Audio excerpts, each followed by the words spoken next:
Steve, how are you doing today? I'm doing well. Thank you for having me. Thank you very much for coming on the show. I'm super excited. I love all of your work and your messaging that you've got out there, and you've been exposing your theories to the world for quite a while now. And I want to, for our listeners' sake, if you can kind of dive right into explaining your four myths and what it means to be the extraordinary life. Absolutely. So to begin with, I have what on paper appears to be a pretty pedestrian and mainstream background. Went to MIT and Harvard Business School, worked as a manager in high tech, later became a consultant, and then did a few startups here and there, and since then for about the last 17, 18 years, have been an executive coach where I primarily work with executives and folks, sometimes around business skills. In fact, I'm almost always hired for business skills, and somehow it almost always ends up being about life and purpose and interpersonal things and leadership abilities and everything, all of the things that people consider the soft stuff until they're suddenly in the middle of it and they need the hard stuff, and they discover that it's hard stuff.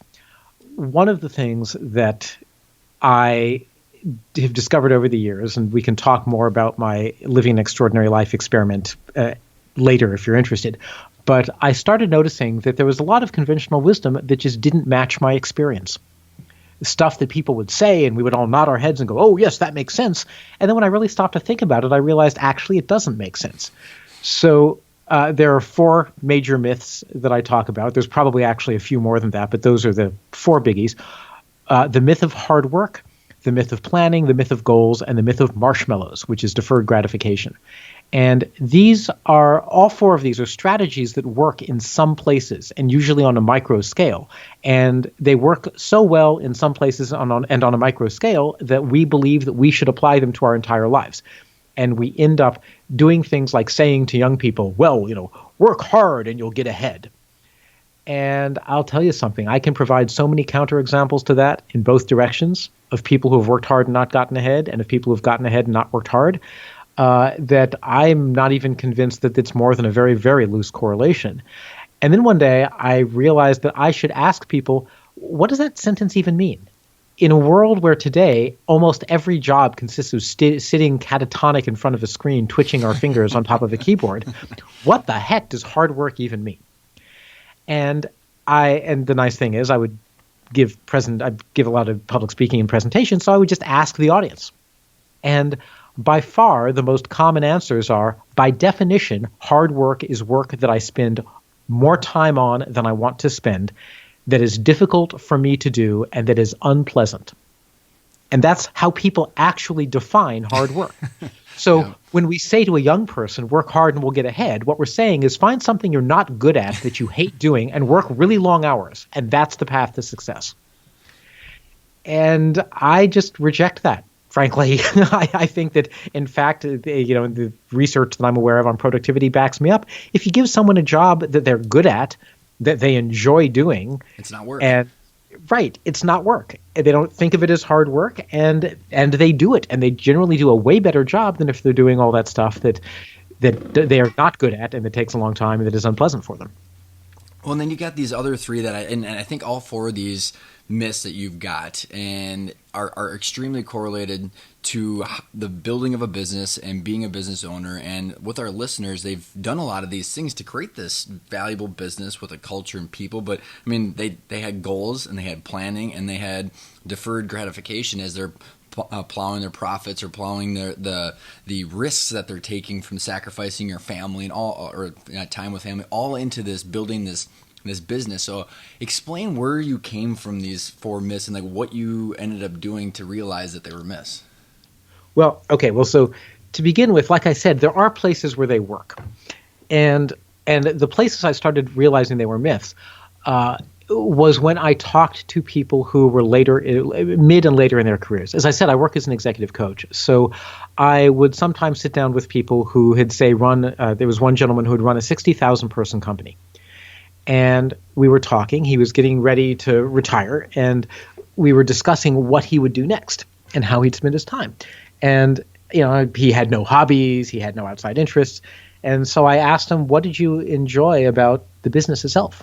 you did this for 40 years. You ran this gigantic corporation for the last 10 of them. What was it that you really enjoyed? And he looked at me with this very odd expression and said, I don't know that I understand the question. And I said, well, you must have walked in and felt something, positive that got you coming back the next day. And he said, actually, no, I just kind of went in because it was what I was supposed to do. According he had to who, never, right? at no point had he stopped to say, why am I doing this? And that's so interesting. One of the other really interesting ones that I encountered was a CEO of a Fortune 500 company who had retired, and he was from a particular industry that I don't want to give. I can't give any identifying information, obviously. So he was from a particular industry that is well represented among the Fortune 50. I'll put it that way. Mm-hmm. And he had climbed his way to the top of this company because he had a particular agenda and wanted to steer the company and the industry in a particular direction. And once he got to that position, as many CEOs discover, he in fact did not have absolute freedom to do anything he wanted. He was the CEO of a public company. If he had done anything to try to steer this ship in a different direction that even momentarily disturbed the ever-increasing profits, he would be canned and they'd bring someone else in. So he got all the way to the top after 40 years only to discover that his hands were tied and he couldn't do any of the stuff he wanted to do. So he was really, really unhappy about this situation, and he basically served out his term, retired, and went to live on a tropical island somewhere. And we were talking about it, and in our conversation, it came out that he didn't like the industry. He didn't like the people in the industry. He didn't like the things he had to do to get to become CEO, and he didn't like being CEO. So there was nothing at all intrinsically satisfying about the 40 years worth of work that he did, except, finally he had a mansion on a tropical island. And I'll tell you something, when he told me that story, I'm like, okay, great. Now you feel good. But it kind of seems like a waste of 40 years of life to surround yourself with people you don't want to be around, talking about things you don't want to talk about, and do all of this for the promise that someday you will have this reward. The reward in this case would have been making a particular impact on the world. And once you get there, it turns out that being there, it doesn't even give you the ability to have that reward. And that was where I started to really, that was one of the places that I started to explore the notion of planning a life and setting life goals. I also, as a graduate of Harvard Business School, I would come back a day a month and do what was essentially volunteer career coaching for current students. And with the CEO, I had the experience of looking back on a career. With the students, I had the experience of looking forward on a career. And students would come in and I would say, tell me what you want for your future. And they would describe these goals they had and these paths to get there. And it was pretty clear that they knew nothing about the way the world worked, because the paths that they described to reach the goals they thought they wanted were not paths that would get them there. They were paths that maybe no one in history had ever actually successfully done. So somebody might want to be an entrepreneur, and they would be like, well, first I'm going to go into investment banking for 900 years so that I can get finance contacts. Then I'm going to be a management consultant so that I can get a good overview of many different industries. Then I think I'm going to go into broadcasting for a while so I can figure out how to get my message out. And then when I'm 97 3/4, I'll start a company. And I'm like, doing what? Like you have yet to identify a product, service, or need anywhere in your 60-year plan here. So A, they would choose plans that wouldn't necessarily get them where they wanted to go. B, and this is such an important point, is that you don't know where you're going to want to go because life happens. And the things that are really attractive to you at the age of 25 that inspire you to create your 40-year plan may not be particularly attractive at the age of 65. And we are really, really bad at projecting our needs. And there's actually a bunch of research about this. We're very bad at projecting our needs and wants far out into the future. Well, and it's interesting because you say, like, in one of your videos I love the story of the goals and how the second myth of, we all want goals, we need goals. But then you talked about, climbing to the Everest, the top of Mount Everest. And what does everybody talk about? They don't talk about the 3 seconds at Everest. They talk about the journey, right? And so we got these business owners, and I've experienced it myself, and even that CEO where there's this pursuit of you trying to become a better person and tackling problems, but then you don't really know what's after that peak. And it kind of dovetails into your third myth of the planning, which is what you were just alluding to, where the definition of planning is knowing where, and you could elaborate on this because I'm probably not saying it correctly, but we've got this illusion that we can actually plan our life because of these different tangible things, even though that's not really the case. Because I think the business owners that we work with and I talk to, they get to this point where they've kind of got to the peak of Everest, or they've got to the revenue amount, or they've done something in the industry and they just have zero idea what's on the other side of the mountain. Yeah. Well, or even that they should have paid any attention to which mountain they were going up. That's a very good point. I still I have a friend who has founded several successful companies, at least 4. He's on his 5th one right now, and 3 of the 4 he has sold for 9 figures in cash. Wow. So we're talking about a man who has walked off from 3 different sales with over $100 million each time. Wow. And the other one was the other one wasn't 9 figures. The other one was 1, 2, 3, 4, 5, 6, 8 figures. So he has not done poorly. Let's just put it that way. And I remember him talking once. He was like, I remember when my net worth went over $100 million. I was expecting to feel something, and it was just kind of like, oh, look, my net worth went over $100 million. And I'm like, yeah, right. It's a number. And you'll get excited about it for a few minutes, maybe, and then you'll be like, okay, and I'm still sitting in the same place I was before. And there's really, take it from me, I've done the experiments to find out there's a limit to how many gummy bears one human being can eat. So $100 million clearly isn't going to, clearly is more than enough to buy all the gummy bears you could want. And other than that, I just don't know what you would spend the money on. Mm-hmm. That's funny. I'm just thinking food, so I'm thinking of your 4th myth of the marshmallows, which is deferred gratification. I think a lot of entrepreneurs defer a lot of time, a lot of sacrifices to building this business, whether they know it's the right mountain or not, and whether they've got the right goal and plan in place. So I think that, can you explain how you essentially recalibrated your own life? Because I think that's the biggest thing that all of my listeners and the people I interact with is like, okay, so I kind of get this now, but like, what do I do if I realize I'm halfway up the wrong mountain, or if I don't know what my correct goals are? And what do you do about it? Well, I wish that I had the ultimate answer, because it seems like every time I think I have an answer, the universe hits me with a situation that I hadn't anticipated, and was like, wow, my answer doesn't cover that case. I'll tell you how I currently think about stuff. So first of all, there is absolutely no doubt that having money is better than not having money in terms of material comfort and certain forms of security. So you need to figure out what those numbers are for you. Not the numbers you want to have, but the numbers that if you had this much, you could have an acceptable standard of living, your food would be taken care of, et cetera, et cetera. And understand that once you push past that amount, any increment above that is in some sense optional relative to the goal of providing for yourself and your family. So that's one mistake a lot of people don't make is they get into this mindset of I have to provide for myself and my family, but then they keep that mindset even when they're well past that.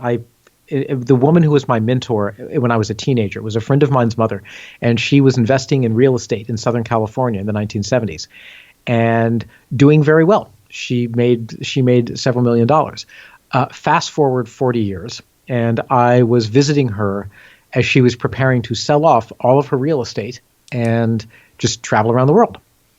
And now we're talking about, at this point, this woman had, again, like 9 figures worth of real estate. She was very, very successful. And she was telling me, she said, I just have one more thing to do before I'm really ready to take off and go traveling around the country. And I was like, what's that? And she lives in a very desirable beach area in San Diego. And quietly, piece by piece, she had bought up every parcel of land on the block where she lived. And she said, all I have to do now is just demolish this block and build a condominium complex, and then I'll be done. It's a small project. And I said, well, for her, I guess it was. and I said, well, why do you have to do that? And she said, well, I have to provide for my kids. Now, she had just liquidated $100 million worth of real estate. Like I'm looking at this going, okay, so 40 years ago, she got into a mindset that said, I have to do real estate to provide for my kids. She was in a situation where she had enough money in cash from selling these buildings to be able to provide for her kids for about 100 lifetimes. And the rule that was still active in her brain was, I have to do real estate to provide for my kids. Despite the fact that, she doesn't, and actually I haven't spoken with her in several years. She may no longer be with us, but even if she is, it's not like, she was at an age where she didn't have 50 years left. She was, when I last visited her, I suspect she was in her 70s or 80s. Yeah, probably late 70s.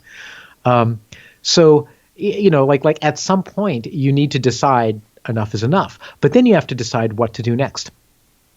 And this is so first of all, and this is all around the myth of deferred gratification and scaling your mountain, right? So you need to actually understand what's the real peak you're going for. And for most people, the real peak that matters in terms of security, if that's what you believe you're going for, is much, much lower than a lot of people think. And you can sit down with a financial planner and you can figure it out. It's a hard, it is a specific number and you may already have that much saved up. So number one, you need to really realize that. Number two, you also need to really realize that no, you can't take it with you. So there is, I think, some serious wisdom to the notion of he who dies having used up the most toys wins. I don't know if this is true, but someone said there was an interview with Charlie Munger, Warren Buffett's partner, where Munger has now said that he wished he had spent more time with his family and stuff and more time with his relationships and, kind of less time doing the whatever he was doing. I mean, the man's been a billionaire for the last 35, 40 years. Can't buy time. Right. At no point since like 1975 has he needed to work. And I mean, for anything. Like he could have had mansion upon mansion upon mansion, which he doesn't really want anyway, and he still would not have needed to work. So you have to look at this and go, what the heck? And what it was he never actually stopped and thought, why the heck am I doing this? So one thing is to really get clear as to why you're continuing to do the current thing, because we behave as if doing the current thing, as in going into work another day, is of course a reasonable thing to do, and it's not. It's the question to be asking is if you didn't have this job and you were going to start today, would you get up and go in? Well, so I think, and I'm 100% in agreement with you on the time and that's the biggest regret you can have is lack of time with relationships, because that's the one thing that you've got. And I think the challenge that I've experienced and then also witnessed in others is, I think, so there's this innate psychological makeup of humans where we want consistency and we desire consistency. So we, as business owners and as individuals, we build this persona of who we are, what we represent to the outer world and the outer people around us. And I think the big challenge and a significant challenge is breaking that and having the guts or the will or whatever you want to call it to recalibrate and then look up. Our friends over at the Halftime Institute, which is some individuals that we've interviewed, they call that the smoldering discontent, where you just kind of look up and go, okay, what else? But how do you deal with that? And you did something very unique and I think very very cool with your 3-year experiment. So kind of two parts to that question. One is like, I know what, like kind of explaining what you did, but then what do you see that works with other people in order to break that pattern? Sure. Wow. There's a lot in that question. So hang on a second. I'm taking a couple notes here so that I can cover it all. All right. I'll tell you what I did. And what is interesting is that there's a kind of a fascinating and tragic postscript to this. All right. So what I did is I identified these 4 basic beliefs, and I set aside 3 years worth of living money and embarked on a 3-year experiment. And the explicit goal of the 3-year experiment was to get outside my comfort zone and to pay myself, essentially to keep paying myself a salary, which was the money I had set aside. And my agenda was essentially to follow my heart and see where I went. Now, I was very clear. This was not a 3-year experiment of laying on the couch eating bonbons. It was a 3-year experiment of allowing myself to do things that I had never thought about doing, to investigate things, to talk to people, like whatever, just to put myself out in the world and see what happened. And it was, as you know, if you've watched my talk, which if you go to steverrobbins.com/LEL, which stands for Living an Extraordinary Life, you can listen to the talk. It turned out to be an amazing 3 years. And in that 3 years, I started my podcast, which became one of the top 10 business podcasts in the world. I wrote a book based on the podcast and was published by a mainstream publisher. And thus I got to do a book launch and stuff like that. I discovered musical theater, ended up becoming a Broadway investor, and then co-wrote a musical about personal productivity, and performed it, and took singing lessons, and actually learned enough to be able to perform in a musical. So like all kinds of like really cool stuff, none of which was on my radar screen. And co-founded 2 companies, which it's very interesting. And I want to point this out. Those are the things I rarely remember. How cool because is that? Yeah. my career has been in business and in startups and so on. So, founding a couple of companies was just kind of more of the same. Mm-hmm. And whereas I would have to say the thing I am most proud of in my entire life was the day that we did the preview showing of my musical, which was a 2-person musical. And I played the main character. The other character was off stage. She was a disembodied voice. And I remember my character entered from the back of the audience and then walked up and got onto stage. He was the general of a zombie army.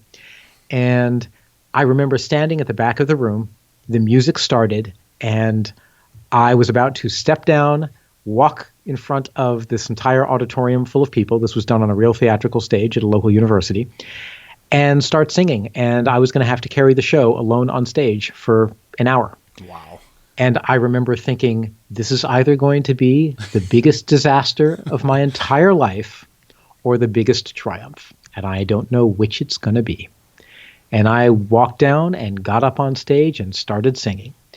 And that moment was, to me, one of the most significant moments of my life, because I was so far outside my comfort zone on so many different levels, doing so many things that weren't even a fit for how I conceptualized myself, that failure, in fact, wouldn't even have been a problem, because I would always have the excuse, well, I've never sung before, I've never acted before, and I was singing and acting in a script that I wrote, and I had never written a script before. So I have lots and lots of excuses for why it should be a failure.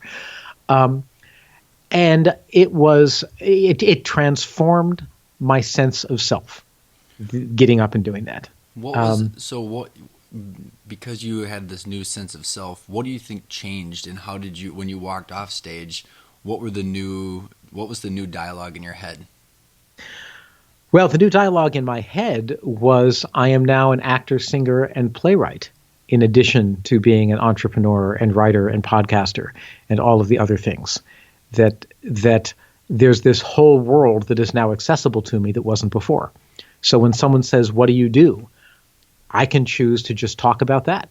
And I can choose to show up as somebody who is about the arts and about creativity and about performing, as opposed to just showing up as a business person, or just showing up as a business person who's an entrepreneur. And by the way, it's kind of interesting. I've been part of either a founding team or part of the initial team of 9 different startups. Actually, 11 now. There was 9 a few years ago, of 11 different startups. And I don't really define myself as an entrepreneur. I don't actually enjoy entrepreneurship very much. I much prefer working in an established situation for a regular paycheck, frankly. I want to have a piece of the upside, but the chaos and all that stuff, that doesn't hold any intrinsic allure to me. It just happens to be that I'm very good at helping to start things, and I'm good at creating systems, and I'm good at a lot of the skills that correspond to the initiation of something. But it's interesting to me because so many people do identify as entrepreneurs, and I will describe myself that way. But in my head, it's not part of my identity. In my head, I'm just doing that for PR purposes because it's a word that people think they know what it means. So that's one of the big things that this experience did. Is I'm gonna step out of your question for a second and give like a little bit of theory, and then I'll step back into the question. One of the most powerful things that a human being has is their sense of identity, and how you define yourself, like the ways that you would complete the sentence, I am blank. Those are kind of the highest level controls of what you will and won't allow yourself to do. And just by changing, it's not easy to change your sense of identity. But if you change your sense of identity, then it changes lots of stuff. So if you believe, if your primary identity is I am a business person, when you have free time, you're probably going to seek out business things. When you talk to people and they say, so tell me about yourself, you'll start off by saying, well, I'm a business person. So it's how you will frame yourself to other people. It is also, if someone says, hey, come paint this painting, you'll say, well, I've never painted a painting because I'm a business person. And they'll have to convince you to come paint a painting. But if you change your sense of identity or you broaden it to include I'm an artist, then someone says, come paint this painting, and you go, well, I've never painted a painting, but I am an artist, so let me give it a shot. Mm-hmm.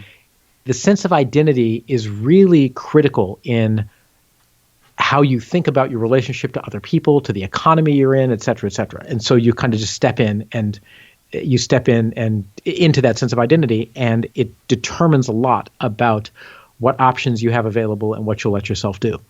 So one of the things about my 3-year experiment, so I did this for 3 years, did all these amazing things, and I have a very literal brain.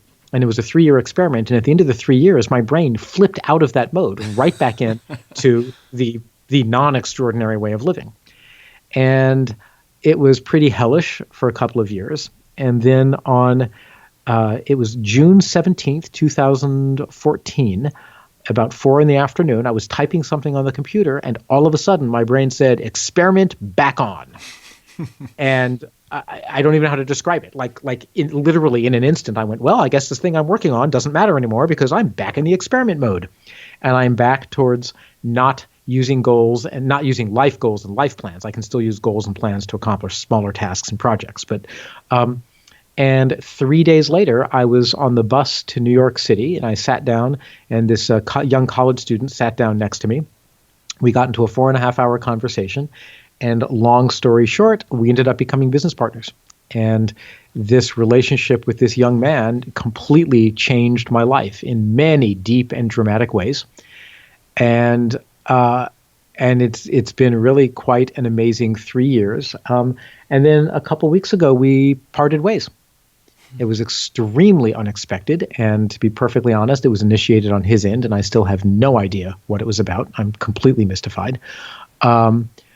But what that has done is that has once again kind of popped me back into experiment mode of going, okay, so the last experiment brought me him and brought me all this transformational stuff and a business partnership I would never even have dreamt of having if you had proposed it to me. And now I'm suddenly back there again. So in fact, what I'm doing right now, literally as of since you asked to do this interview, is I've suddenly found myself back in the state of, do I want to continue with the plans that we had and continue going in that direction? Or maybe this is another time for me to stop and take a deep breath and be open to whatever comes next, because it may be there's a lot out there that, is off my radar screen that needs to be on it now. Well, it's really, what you just said is very applicable to that story that you've told about the biggest difference between individuals are the different conversations and the different topics, because really that's all. I've said a couple of things to a couple of people recently. We're like, we've all got 168 hours each week. It's what do you do with it? And that dovetails right into your point of different people, different conversations, and just putting yourself out there, because it's very actionable. I mean, you don't know what's going to come of it, but if you just open up the lens of what you're looking at the world with, you're going to start stumbling across different opportunities. Did you listen to one of the recordings where I talked about my talking about stuff with people? Yeah, we're part of it, I believe. If yeah. You're talking about, I can't remember the person you were talking to. It was a billionaire. Oh, it was Ted Turner. Okay. Yeah. I met Ted Turner at a conference, and we were standing in the hall talking. I'm sure that I remember this a lot better than he does. And I remember thinking, wow, like my entire life has led up to this meeting with Ted Turner. And then I also thought, and his entire life has led up to this meeting with me. And I realized at this moment, the two of us are starting from exactly the same place, the same conversation, the same time. Why is he going to walk away and be Ted Turner, and I'm going to walk away and be Steve Robbins? And then I realized it was because he was going to walk into the next room and have a conversation with Bill Clinton about how to disarm our nuclear arsenal that is still on code red or whatever it is. It's never been downgraded since the Soviet Union dissolved. And I was going to go back to my room and suggest that we play a board game. And I realized that the only difference between me and Ted Turner is who we talked to and what we talked about. And I think for most of us, that's really true.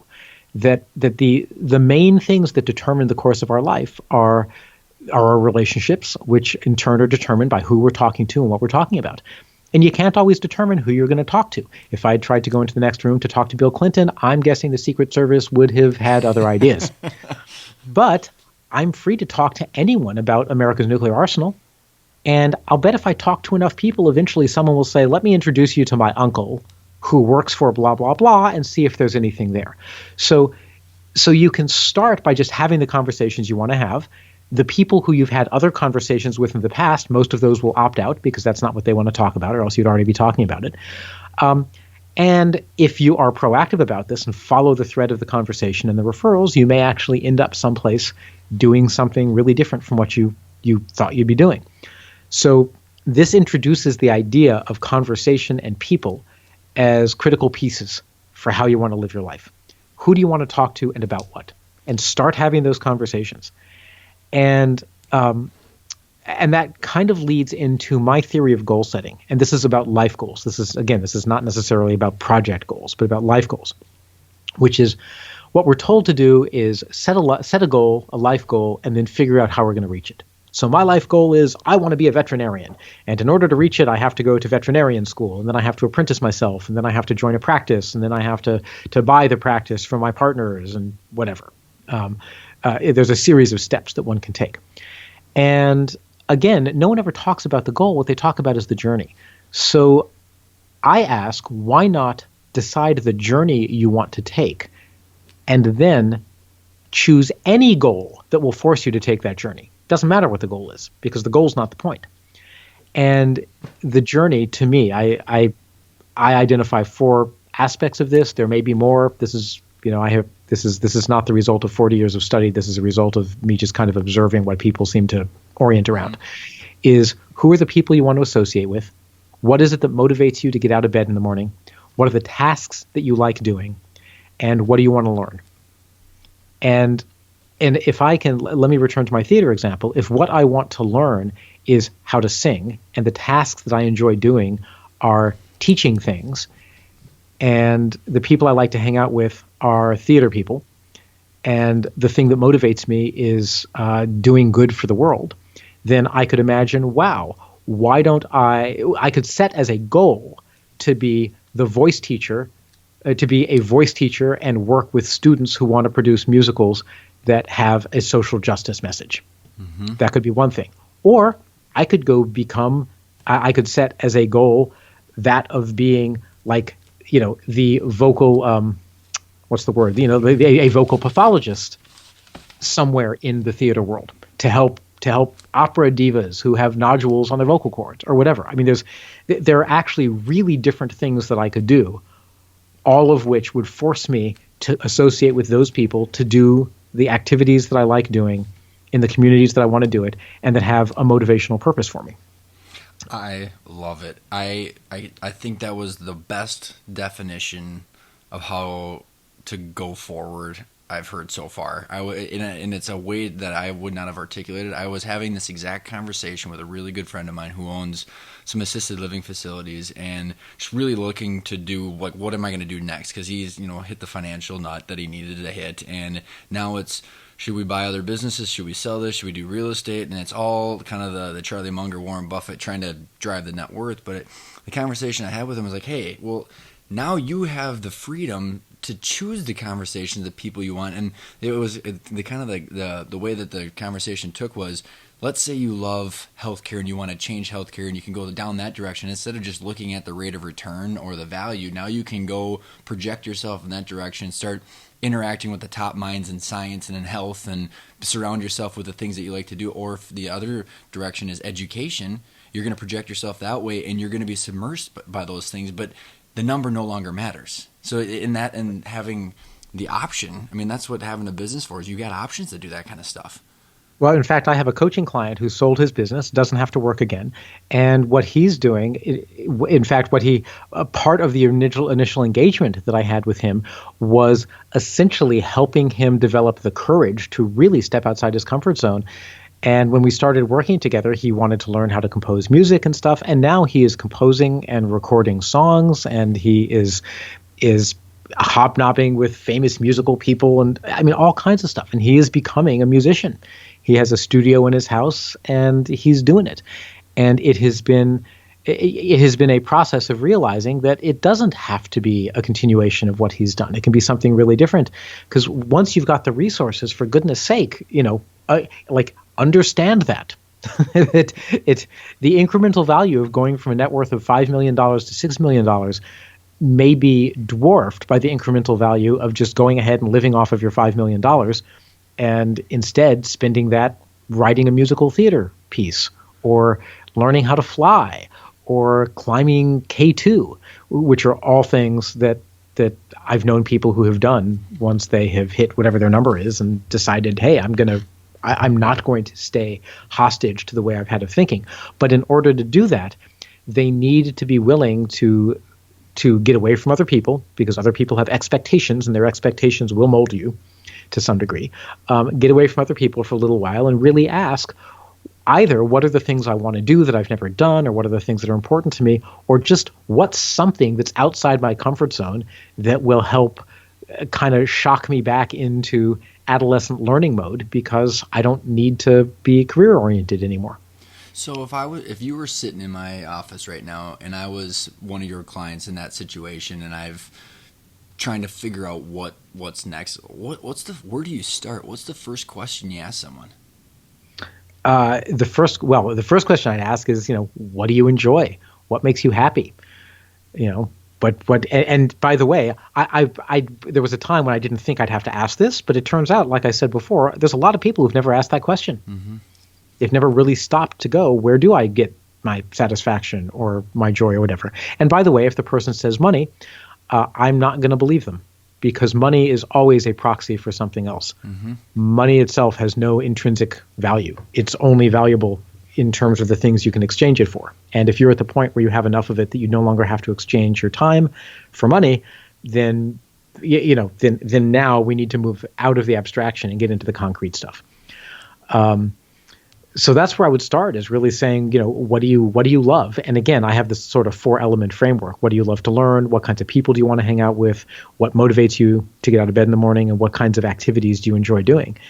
And I would then encourage them to go have conversations about the things that motivate them with the kinds of people they want to hang out with, and then to see where that leads, essentially. That's what I'm planning to do in terms of my next steps. Is I'm sitting down and I'm saying, what are the things that I care about, and by the way, in terms of things like planning for retirement, I happen to be scientifically trained, and I just live a couple blocks from MIT, so I am heavily influenced by that, and I happen to believe that there is not going to be a retirement to worry about if we don't put some serious efforts into understanding things like how to protect ourselves against global warming. Having just come out of the first winter in Boston that had an entire week of over 70-degree days, and I'm kind of looking at this going, at the rate that the temperature is increasing, 30 years from now is going to be sufficiently different from today that I don't know it makes sense to try to plan for it, at least yes, go ahead and try to plan for it, but the chances that the world is going to resemble what your plan, that the assumptions that you're going to be making in order to make that plan will still hold in 30 years, I think are highly unlikely. I don't think that our employment patterns are going to hold. I don't think that our resource usages are going to hold. I don't think that the climate is going to hold. So, that doesn't mean give up. But what it does mean is it's the deferred marshmallow thing. Mm-hmm. Don't assume that you can defer those marshmallows for 30 years. So start looking for today's marshmallows. So in your journey that you're kind of choosing to start focusing on is that down that way. So you're going to be asking questions and meeting people and pursuing a topic that you like and surrounding yourself with people that are discussing the same things. Exactly. And people who I like, because there's multiple kinds of people who might discuss the same things. right? I tend to like people who are very high level strategic thinkers, but who have a drive towards implementation.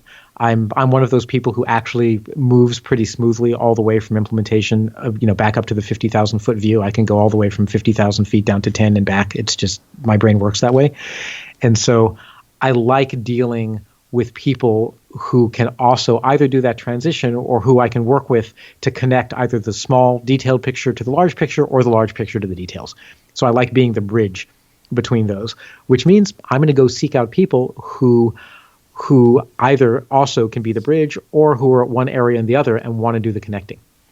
I love it. Stever, thank you so much for coming on the show. I know you and I could probably talk for hours about all these different things. If there's one thing, or if there's a way for our listeners to get in touch with you, other than Googling you and you being everywhere, what are some of the main places they can find you? Sure. Well, my podcast, which is a podcast that is about personal productivity and zombies, the podcast is, you can just go to getitdoneguy.com. That will actually take you to my website, my personal website, but there's a link there to go to the podcast. Oh, you can just go to itunes.com/getitdoneguy. And that's my podcast, which is just about productivity, although I do sneak some life design stuff in there, here and there. And then you can find me at steverrobbins.com, steverrobbins.com. And if you hunt around, there's several hundred articles that I've written on the site, but they're pretty buried, and most of them are about business. And a few videos of me. And if you want to see a 5-minute promo of the musical that I wrote, and this is not starring me, we hired professional musical theater actors to play the part in the promo video, you can go to worklessanddomore.com. And worklessanddomore.com, and at the top of the page there is a 5-minute preview, and you click it, and you can see and listen to 2 absolutely fantastic New York actors performing excerpts from 3 of the songs in the musical, each of which is a productivity tip. Stever, thanks so much for coming on the show. My pleasure. Thank you for having me.